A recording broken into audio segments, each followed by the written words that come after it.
Picture this. You are standing on the flight deck of a 100,000-ton American supercarrier. Fighter jets are screaming into the sky, and everyone is captivated by the deafening display of conventional firepower. But the real war is happening directly beneath your feet. Deep inside the steel corridors, buried behind heavy vault doors and biometric scanners, are restricted zones where even the ship's own crew is strictly forbidden to walk. And no, it is not the nuclear reactor rooms. Those are obvious. We are talking about invisible radiation shields that cook incoming missiles in milliseconds, top-secret vaults actively hacking enemy defense networks, and a silent electrical grid standing by to power multi-megawatt laser cannons. Armchair analysts call the carrier a giant floating target, an aging relic waiting to be sunk by hypersonic missiles. But while the world stares at the flight deck, a quiet revolution has taken place inside the hull. The Navy has transformed this ship from a floating airport into a highly classified electromagnetic battle station and an intelligence black hole. The question isn't just about how many bombs a carrier can drop anymore. So let's break it down. What are the secret weapons actually hidden inside an American aircraft carrier? To understand these hidden systems, you first have to understand the canvas they are built upon. The U.S. Navy currently operates 11 nuclear-powered aircraft carriers. 10 of them are the legendary Nimitz class, and the newest is the revolutionary Ford class. When the USS Gerald R. Ford was commissioned, the media focused heavily on its electromagnetic aircraft launch system, or EMALS. This system replaced steam catapults, using electromagnetic energy to hurl fighter jets from 0 to 165 miles per hour in under 2 seconds, allowing a vastly higher daily aircraft launch rate. The Navy designed this primarily to reduce the physical stress on the airframes of the jets and to accommodate lighter, unmanned drones that would be torn apart by the violent jolt of traditional steam catapults. But EMALS is just a distraction from the real game changer. The true secret weapon of the Ford class is its electrical grid. The Ford generates drastically more electrical power than a Nimitz-class carrier, boasting a completely redesigned power distribution network. The two newly designed A1B nuclear reactors produce roughly 250% more electrical capacity than the older generation. We are talking about hundreds of megawatts of electricity. That is enough power for a massive civilian metropolis, generated inside a single steel hull. But here is the critical part. The ship does not actually need all that power to simply sail across the ocean or launch its airplanes. The Navy intentionally built the ship with a massive, unused electrical power reserve. Why would they do that? Because military planners knew exactly what was coming in the next 20 years. They were actively preparing the ship for future weapons that require so much raw energy, they would instantly black out an older Nimitz-class carrier. This immense, hidden electrical infrastructure is the silent foundation for the highly restricted weapons we are about to explore. Let's talk about the first secret weapon, one that physically prevents crew members from walking on certain parts of the ship's exterior. If you look closely at the superstructure, the island, of a modernized carrier, you will notice strange, flat geometric panels. These are part of the CWIP Block 3, which stands for the Surface Electronic Warfare Improvement Program. Do not let the incredibly boring bureaucratic name fool you. This system is essentially a weapon of mass electronic destruction. For decades, ships had to physically shoot down enemy missiles using interceptor missiles, or as a last resort, use a radar-guided Gatling gun that sprays a wall of tungsten bullets. But traditional kinetic weapons are a game of last resort. CWIP Block 3 changes the math entirely because it is a non-kinetic weapon system. Instead of firing physical projectiles, it uses active electronically scanned array radars to fire a highly focused, powerful beam of electromagnetic energy. When an adversary launches a sophisticated anti-ship missile, the CWIP system detects its specific radar frequency, analyzes it in mere milliseconds, and blasts a tailored microwave beam straight at the incoming threat. It literally cooks the missile's electronic brain mid-flight. The missile goes entirely blind, loses its targeting data, and plunges harmlessly into the ocean waves. There are no Hollywood explosions in the sky. It is a silent, invisible beam of energy that neutralizes the threat instantly. The radiation emitted by these active defense systems is so incredibly intense that there are strict standoff zones designated on the catwalks of the carrier. If a sailor were to accidentally walk into these restricted zones while the system is actively transmitting, the concentrated electromagnetic radiation could cause severe biological damage. It is an active, invisible shield that the crew cannot see with their own eyes, but absolutely relies on for their very survival in hostile waters. Deep inside the belly of the ship, positioned securely behind heavy steel doors and advanced biometric scanners, sits a space most sailors barely know exists, the ship's signal exploitation space, commonly referred to as the SSES.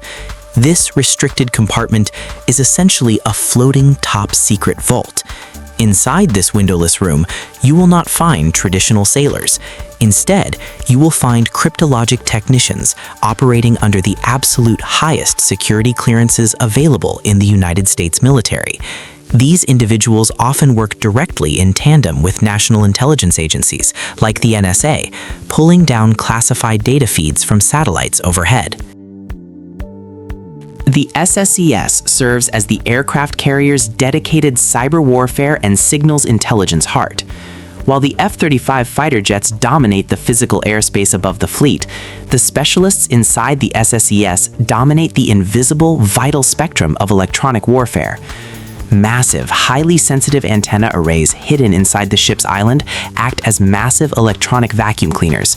They constantly suck in every single radio wave, encrypted military transmission, and enemy radar emission within hundreds of miles of the strike group.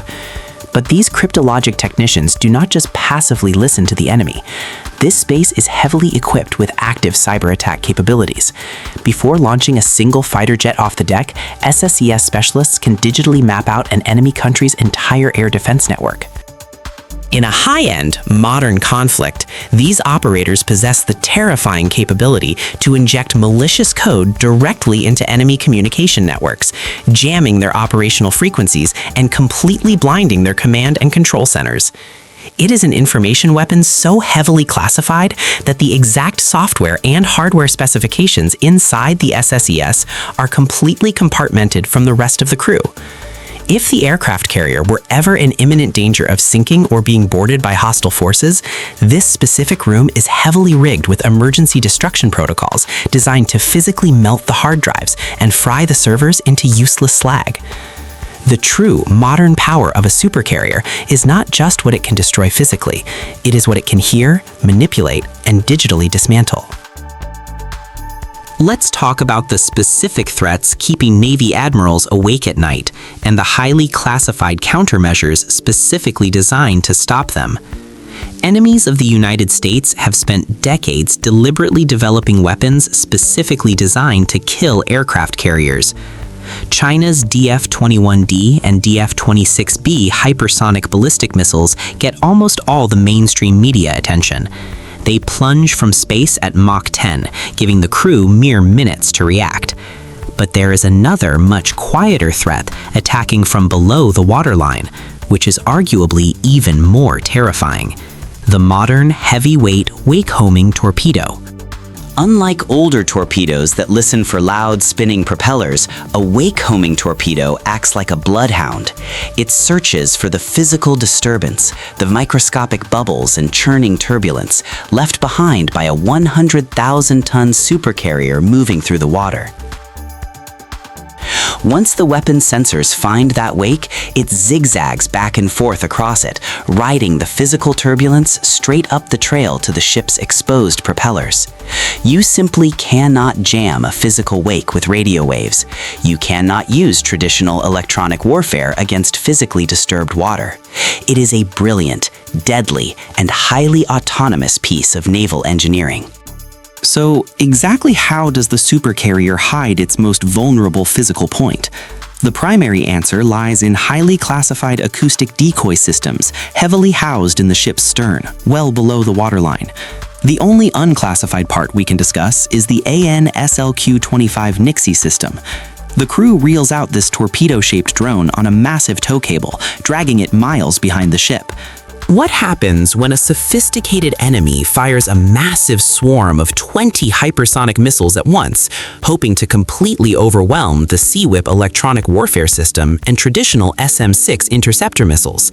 This terrifying scenario brings us right back to that massive, entirely unused electrical power grid on the Ford-class carrier.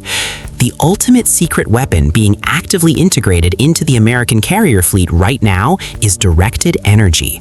We are talking about high-powered lasers. The Navy has already successfully deployed lower-power laser systems like Odin and Helios on Arleigh Burke-class destroyers, primarily designed to blind enemy drones and optical sensors. But the Ford-class carrier is built for something much bigger and infinitely more lethal: the High-Energy Laser Counter Anti-Ship Cruise Missile Program, or HELCAP. Within the next decade, American supercarriers will be outfitted with multi-megawatt laser cannons. A traditional defensive interceptor missile costs anywhere between $2 and $4 million per single shot. If an enemy fires 50 missiles, defending against them could cost $250 million in just 3 minutes. But a laser shot costs about $5, literally just the price of the diesel fuel used to briefly generate the electricity. And as long as the carrier's 2 nuclear reactors are running, the ship has an infinite magazine. It never runs out of ammunition. These lasers fire precisely at the speed of light, focusing intense, unimaginable heat onto an incoming hypersonic missile's nose cone, burning right through the titanium shell in seconds and causing the missile to rip itself apart mid-flight.